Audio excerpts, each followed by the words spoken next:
What is up, everyone? Dr. Lion here. I am back for a 9-month update on my testosterone replacement therapy program. I've been doing this program for 9 months now, but I did a 6-month update, and I was surprised at all the comments and views that I've gotten off that 6-month update with people just asking questions. And so at the time, I thought it was going to be my last one, but just given all the interest, I decided to do another one at 9 months just to kind of document the journey, but maybe give a little bit more explanation around the program itself. So, first and foremost, I want to make it clear, I'm not a real doctor. My gamer tag, my online presence is Dr. Lion. I am a doctoral student getting my doctorate in education, but not medicine or physical therapy. So let me make that one caveat. So I am proficient in research, so just by nature of being in a doctoral program. Anyway, if you're here, I appreciate your interest. Leave comments. Let me know what you think of the channel. Do me a favor, if you haven't subscribed yet, hit that subscribe button. I do a lot of these kind of how-to videos / real life experiential videos, and then my channel is also turning into kind of a gamer channel, but I have a lot of different outlets out there, including a separate channel called Eli's Echo, where I do motivational and leadership podcasts and do some content around that. So if you're interested, do me a favor, look me up. All my links are in the description, but definitely if you're on YouTube and you see this, do me a favor, hit that subscribe button. It goes a long way. Leave a comment. Let me know your thoughts. So with that, I have been on TRT for 9 months now. I have a specific clinic that I'm dealing with. I might do a separate video sharing that information out there, but I'm not affiliated at all, so I'm not gonna go into who I've been working with. But the clinic's been great so far. So I have been on this 9-month journey. If you watch my other videos at the 6-month mark, I had noticed some significant progress, and I still have. But certainly a couple things just to remind folks, if you haven't seen those videos, go back. I have a 1 week, a 14-day, and a 6-month video. Just mark some things there. But most importantly, before I dive into today's video, is your blood work is super important. Make sure you're getting your blood panel in because you need to make sure you look at those numbers as you're going through this program. So that's the first caveat. The second caveat, I am just explaining my personal experience. Understand, if you do your own research on these things, everyone will have a different outcome and different expectation. So I'm just going to speak to it from my experience. So just make sure you keep that in mind. Certainly your journey, if you're watching this, will be different than my own. Hopefully will be some similarities. And if you're just looking into TRT, hopefully this video will give a little bit more explanation about the process if you're really looking into it, and just stuff to consider. So that's kind of the caveat. So as we dive into this, at 6-month mark, the clinic I work with, they cycle you off of the Sermorelin, the growth hormone. So if you're into TRT, I hope you realize there's a couple things here. One, the program I'm dealing with, TRT, deals with 2 different things. One is testosterone. Another one is I also take growth hormone. So the clinic I work with is they only allow you to do 6 months of growth hormone, and then you have to do an off cycle. So at that 6-month mark, I talked about, I was a little bit worried about going on that off cycle because I was just going to be on testosterone. So I was kind of worried about what kind of progress I was going to get. So today's update was very interesting. In the 3 months, it was very easy for me to cut weight. Like, quite frankly, at 2 weeks after I stopped growth hormone, I cut 8 pounds. And I think it's naturally the growth hormone helps maybe get to that lean muscle mass. But what was interesting is it was easier for me to cut weight, is the one. The other thing is I didn't feel like I lost a lot of strength. Where I did feel a difference is recovery. So on very heavy lifting days, I noticed a couple more, more my joints were a little bit more sore.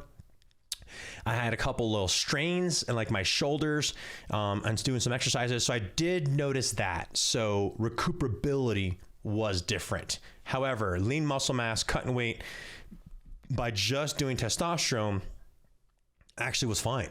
And so it was actually kind of neat being able to cut 8 pounds within 2 weeks. Now, some of that might have been lean muscle mass. So there was a trade-off there. But now I'm back on growth hormone. I've only been on it for 2 weeks, and already I've noticed a little bit of difference on the growth hormone. One, my appetite is right back up. So, that's just something to notice, so I have bumped up my workouts as well, just being on that growth hormone. I've talked about this before, as if you're injecting this testosterone, injecting this growth hormone, it's not going to turn you into Captain America. you got to put in the work. So especially being back on growth hormone, I've been really planning on putting the workload back in. And what is interesting is I have noticed my recovery is better on growth hormone. So just noting those two things. So super excited to be back on growth hormone. I've continued to notice a difference. The one thing that I've been doing, because I've been paying attention to my blood panel and working with a good clinic, as I've been paying attention to my hematocrit increases because of testosterone. So I've been doing blood donations just to hopefully control that hematocrit. So I'll do another blood panel in January, and hopefully things look better there just through my blood donations and whatnot. So I know there's a lot of information there, but I'm assuming at this point, if you're watching the 9-month, you're familiar with some of these terms, just sharing my experience. But what I wanted to get to today is maybe a little bit more background for folks that aren't, based on some of it background and questions. Another is if you're looking to get into this, just some stuff that I go through, including showing you the injections and stuff. So one person asked, look at my little notes here, about a boost. Like one person had commented like, man, I've been on this for 2 weeks and I can't sleep. I get super energized. I would say specifically the testosterone, I did notice that for about 2 to 3 months where like I would do that shot and that day, the next few days, I would feel it.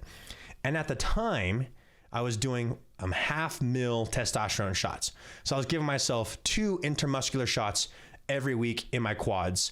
And even with 0.5 ml, because I didn't want to get a huge spike, I did notice a little bit of increase. So just something to note there, depending on the clinic you work with, I'm still on 1 ml injections, but now I do 1 ml once a week because I didn't want to do so many injections and I got used to it. So just note that as I did notice a difference. And even then I was only doing 0.5 ml shots twice a week and I still noticed an increase. So one person mentioned they were having trouble sleeping. So just note that depending on how you're taking your testosterone, you might need to spread it out over a couple injections if you're up to like a 1 ml. I don't even know if it goes greater. Just speaking from my experience at 1 ml, that was a pretty decent amount. But I did not move to 1 ml injections until my 6-month mark.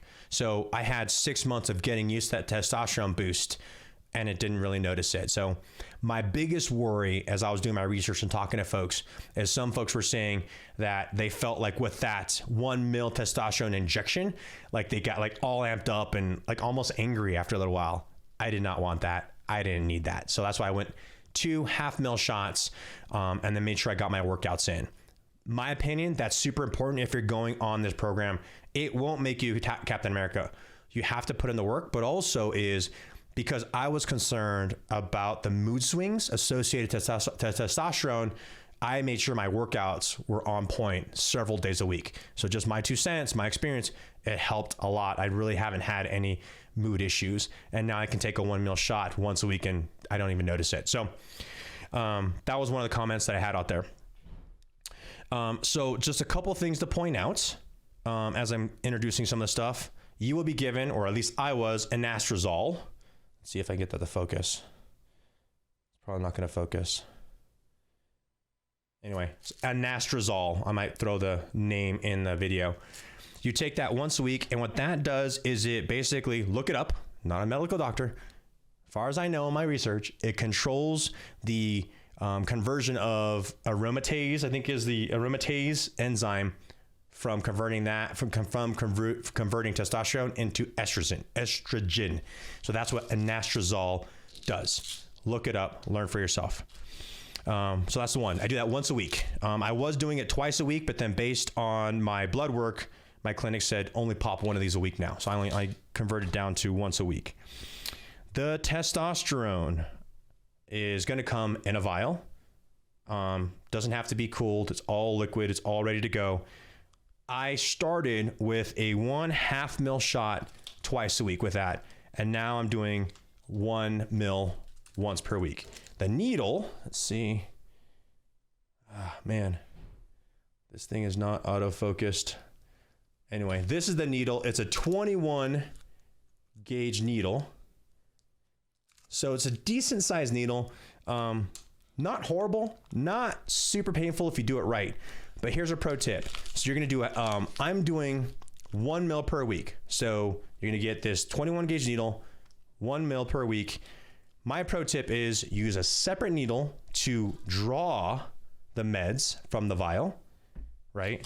Then take this needle off, drop in a new needle, take the air out of the gauge. Make sure you remove the air by pushing a little bit of needle of liquid up into the needle, and use that separate needle on the syringe to do your injection.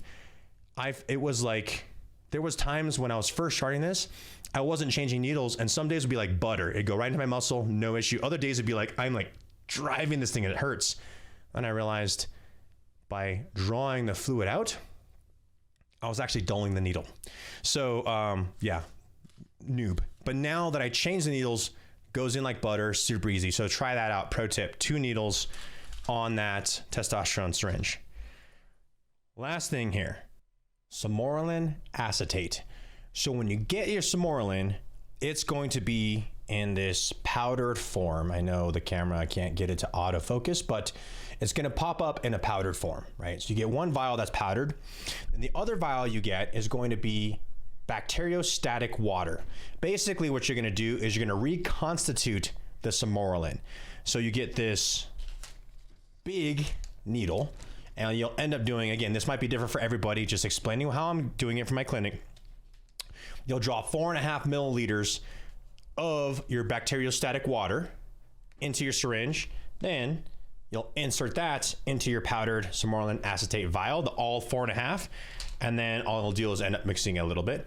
And then that reconstitutes it. I take about 0.3 cc's or 30 milliliters, and you'll get a little tiny syringe. I think there's like diabetic insulin syringes.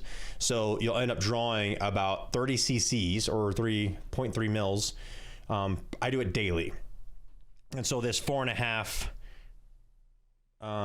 milliliters of that of reconstituted Sermorelin will last you what 12-ish days, 13 days. So that's how that comes. You actually insert that subcutaneously. So the way I do it is I basically create 4 quadrants around your belly button. So 4 quadrants, and every single day I'll cycle from quadrant to quadrant. So that way you're not always putting injections in the same site. So pro tip, look it up. It's pretty straightforward. The last pro tip I'll give you for this is my recommendation, especially if you're a traveler, is buy a TSA approved travel kit. I got this from Amazon. I can share the link in the video description if you're interested. What's really cool about this is what I end up doing is when I travel, there's a little spot for my vial. So I can put my vial in there, holds it perfectly. It's a pretty solid case, so it protects it. And then there's a Ziploc pouch. So I end up putting a lot of my syringes all behind here. I've traveled with up to 10 syringes just in here alone. Never had an issue. And then on the other side, I don't have it in here now, but there's an insertable ice pack. So because Sermorelin does have to be chilled, it works perfect for travel. So pro tip, pick up one of these. The other thing that I do, I've traveled with this domestically this year. Since I've been doing this, probably traveled, I don't know, 10 times on a flight. And so I always take my medication with me. So the other thing is, pro tip, I've never had an issue traveling with this in my backpack as a carry-on. And make sure, just in case, I keep my pharmacy contact information there, and my prescription that came on one of the bags as a printout. I keep copy of that in the travel case. So in the event you ever do get stopped and they do look at it, then that little pharmacy information is listed there, has my name on there, so they know it's prescribed to me. But so far I've never had an issue with this. So that's it for my 9-month TRT updates. Drop a like, leave a comment. If you have questions, let me know. Like I mentioned, this is just me sharing my experience. I've never done this before. I don't know anyone else that has, so I haven't been able to even ask questions. So I figured this is just me sharing with all of you just my experience. So hope you liked the video.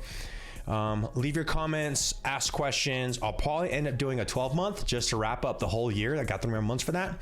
But yeah, that's it for me for now. I'm Dr. Lion. I hope you appreciate the information. Thanks.